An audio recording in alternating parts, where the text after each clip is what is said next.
Oh my gosh. Okay. So, big things that we've been doing. Yes, Alex and Desiree Alex and are Desiree. everywhere. Yes. But we danced on stage for the VMAs, the Video Back Music in September Awards. 2024, I believe. Yes. Uh, 2024. yeah, Yes, that that's was wow. that was 2024. We are in 2025. 2024, we danced with Karol G. Gee.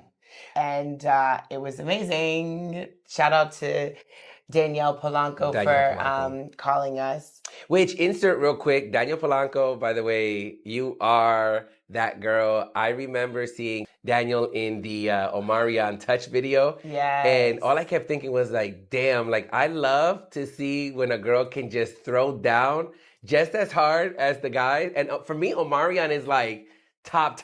Like his dance level is just sick, crazy. And to see someone next to Omarion just kill it like that, I'm Yeah. like, who is that girl? Danielle was the one that reached out to us, right? About She was the one that reached out to us. And again, it's like you never know who's looking at Who's you, watching. who's watching you.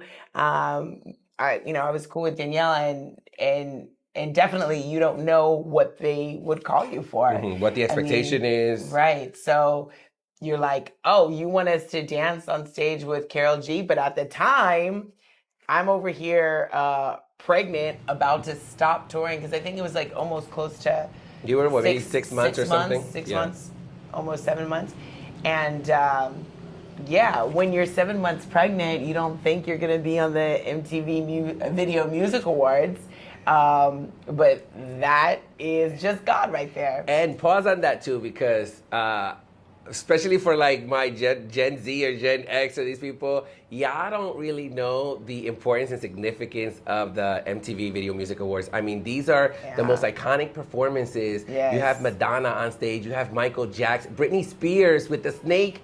Y'all need to do your research. These are just such iconic performances, and the fact that we were able to grace that stage. And I think the only people that have been pregnant were Beyonce, Rihanna, and Desiree. Oh, how about that? Yes, I love it. And that was just... No. I mean, and the fact that it was representing merengue on stage. Merengue. Right? Also representing, people cast, this person's too big, this person's too small, this person is old, the ageism, the ableism. The colorism. Colorism of these things. And so I think like this is why this is so, shout out to Karol G for knowing, and her team and Pedro and all those people for having the vision to say, you know what, we are Latinos and we want to This is what we look. This is what we look like, right? And putting that on stage. That you can't have no Latino party without some old people, okay?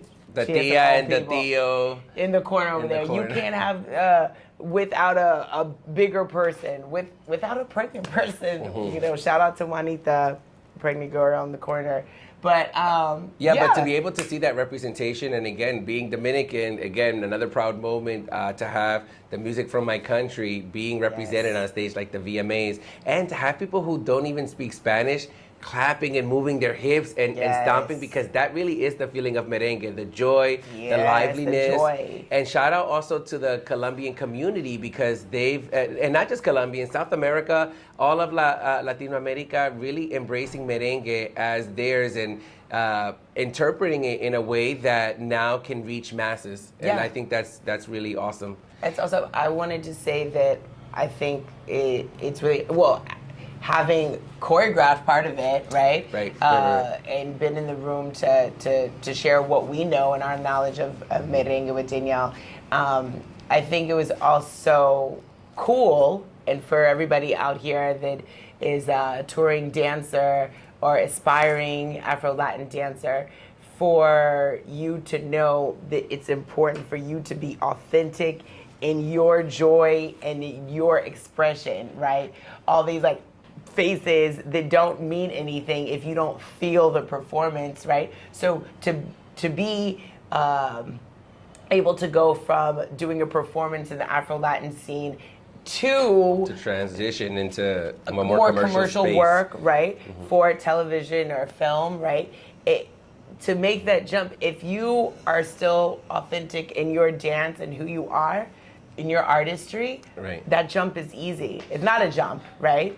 It's a like, yeah, I should be here. And shout out to Danielle, because I agree with you. There's definitely a distinct difference in how we show up in the Afro-Latin dance space and then also in a more commercial space.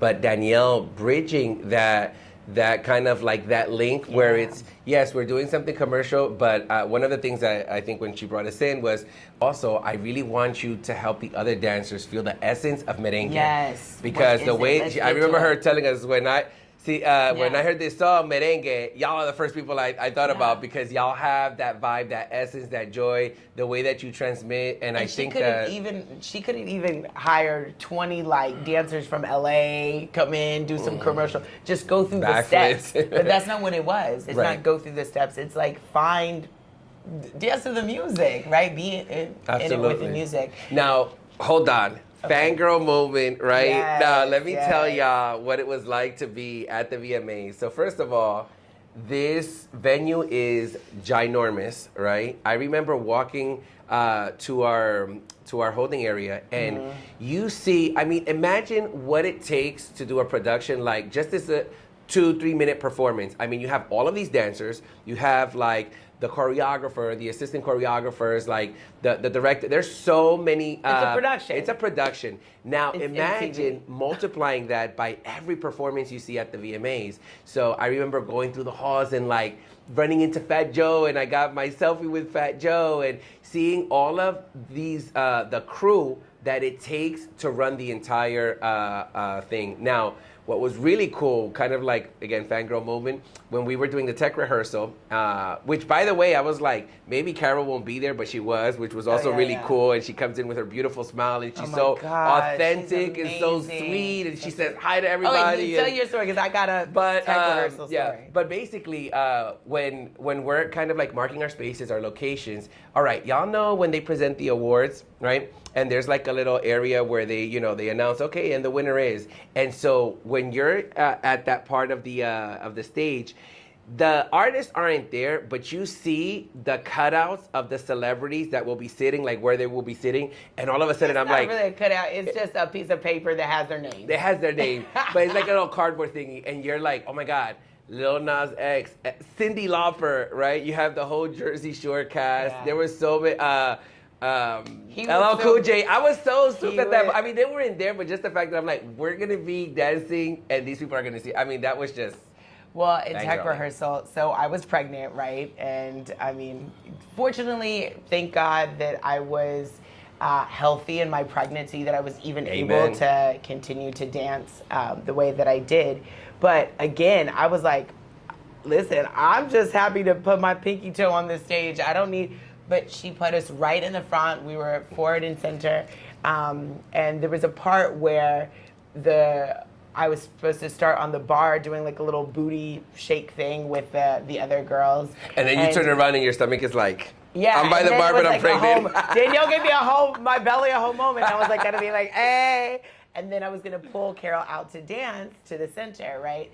So I think that we did like one round, like a tech rehearsal, and then I guess the higher ups were like, actually, and Daniel was like, Desiree, I'm gonna have to take you off that bar, girl. And I was like, of course. I was thinking like, why they got the pregnant girl at the bar? But anyway, I just was going with it. I wasn't even like phased. I was just like, listen, I'm happy again to have my pinky toe on the stage. 5 seconds later, Karol comes up to me and he's like, oh, you're doing such a good job. You're such a beautiful dancer. Oh my God, how are you feeling? She's like, I'm sorry that, we took you off of the bar. It wasn't my decision. I mean, I still got to like bring her out to dance, and I was still in the video. I was still in the front. But after, when people are so sweet that you're just like, thank you. It was such a moment. And when you're pregnant, them hormones be flying. So I had to be like, pull it together, Desiree. We got another round to go. Speaking of you being the one to pull Karol G, so if you see that, you have to watch it, the MTV performance for Si Te Hubiera Conocido.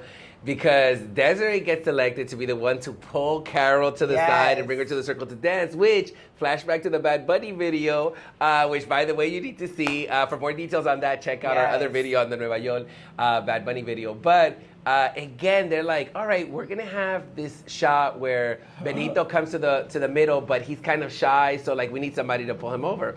And they're like, Desiree, you're gonna pull him into the circle.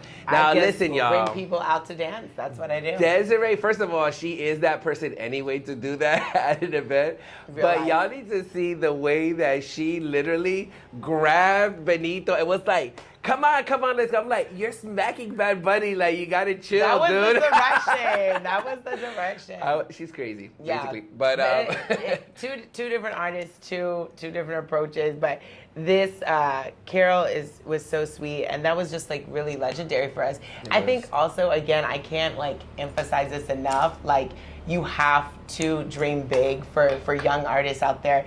It's so important because, you know, you could think like, oh, Bad Bunny, like, we'll never dance with them, or you can easily cast yourself out if you're not dreaming big for yourself, right? Other people will put their expectations for what they think you should be doing onto you. Oh, you're just bachata dancers. Oh, you're like this size. You'll never have a commercial look.